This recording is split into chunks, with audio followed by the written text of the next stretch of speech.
Assalamualaikum warahmatullahi wabarakatuh.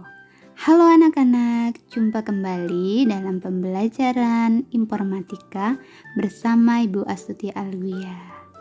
Kali ini kita akan membahas materi tentang informatika dan keterampilan generik. Selamat menyaksikan. Adapun tujuan pembelajarannya adalah setelah mempelajari materi ini, kalian dapat memahami pentingnya informatika dan keterampilan generik untuk kolaborasi, merencanakan pekerjaan, dan mengomunikasikan hasil pekerjaan dengan efektif dan menarik. Apa dan mengapa perlu belajar informatika? Informatika adalah bidang ilmu mengenai studi, perancangan, dan pembuatan sistem komputasi, serta prinsip-prinsip yang menjadi dasar perancangan tersebut. Komputasi adalah ilmu yang berkaitan dengan pemodelan matematika dan penggunaan komputer untuk menyelesaikan masalah-masalah sains. Istilah informatika sepadan dengan istilah dalam bahasa Inggris, informatics, computing, atau computer science. Informatika mencakup pemodelan dari komputasi dan aplikasinya dalam pengembangan sistem komputer. Apa itu komputasi?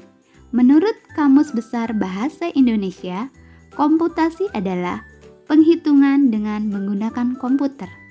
Dalam matematika, penghitungan dengan menggunakan bilangan-bilangan atau perubah-perubah yang dilaksanakan berdasarkan urutan langkah yang diberikan. Landasan berpikir untuk belajar informatika dinamakan berpikir komputasional atau computational thinking. Berpikir komputasional merupakan suatu kerangka dan proses berpikir mencakup perangkat keras, perangkat lunak, dan menalar atau reasoning mengenai sistem dan persoalan. Moda berpikir atau thinking mode ini didukung dan dilengkapi dengan pengetahuan teoretis dan praktis, serta teknik untuk menganalisis, memodelkan, dan menyelesaikan persoalan. Perkembangan informatika. Setelah melalui perkembangan lebih dari 20 tahun, informatika telah menjadi salah satu disiplin ilmu yang saat ini sudah berdiri sendiri. Informatika dapat dipandang sebagai sebuah cabang ilmu yang tersendiri karena membawa seseorang ke suatu cara berpikir yang unik dan berbeda dari bidang ilmu lainnya. Computational thinking sudah tahan lama, ide dan konsepnya sudah berusia 20 tahun atau lebih dan masih terpakai sampai sekarang. Dan setiap prinsip inti dapat diajarkan tanpa bergantung pada teknologi tertentu. Semula, informatika hanya diajarkan di tingkat perguruan tinggi. Sekarang, di berbagai negara di dunia, termasuk Indonesia, informatika sudah mulai diajarkan di tingkat pendidikan dini, dasar, dan menengah. Saat ini manusia hidup di era digital yang sering disebut industri 4.0. Dalam industri 4.0, banyak hal dilakukan oleh manusia dengan memanfaatkan mesin cerdas berbasis komputer dan internet. Masyarakat sekarang ini disebut masyarakat Society 5.0 karena hidup di dunia fisik sekaligus di dunia siber atau maya. Saat ini melakukan kegiatan daring dalam jaringan. Banyak kegiatan dilakukan manusia secara fisik maupun secara daring dengan pemanfaat teknologi komputer dan internet. Kalian tentu bisa mengingat pengalaman kegiatan kalian yang didukung teknologi komputer dan internet, mulai dari berkomunikasi dengan media sosial, bermain game online, memesan makanan, memesan transportasi, mendaftar sekolah, belajar secara daring, dan sebagainya.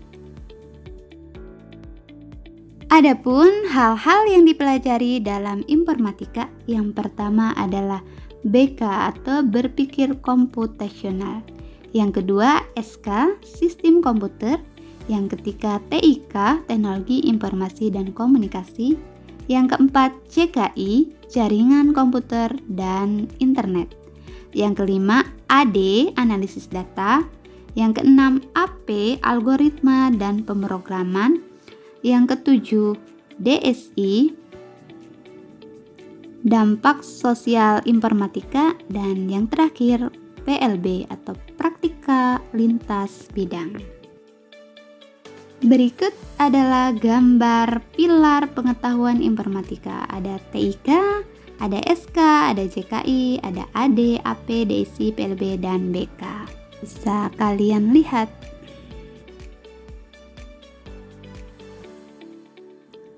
Materi selanjutnya yaitu keterampilan generik atau bekerja dalam kelompok dan mengomunikasikan hasil kerja.